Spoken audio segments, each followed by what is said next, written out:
अमन फराज साहब का लिखा हुआ एक खूबसूरत कलाम।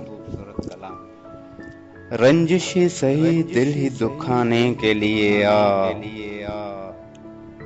रंजिशी सही दिल ही दुखाने के लिए फिर से मुझे छोड़ के जाने के लिए कुछ तो मेरे पिंदारे मोहब्बत का भरम रख। कुछ तो मेरे पिंदारे मोहब्बत का भरम रख। तू भी तो कभी मुझको मनाने के लिए पहले से मरासिम न सही फिर भी कभी तो। पहले से मरासिम न सही फिर भी कभी तो। रस्में रहो दुनिया ही निभाने के लिए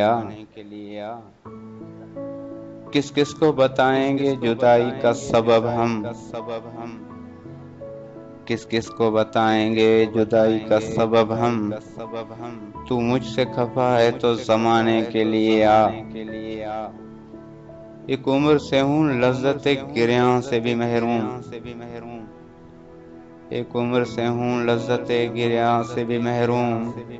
ऐ राहते जहां मुझको रुलाने के लिए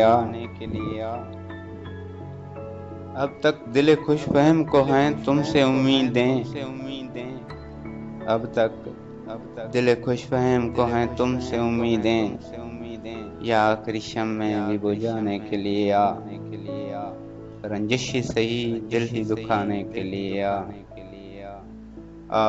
फिर से मुझे छोड़ के जाने के लिए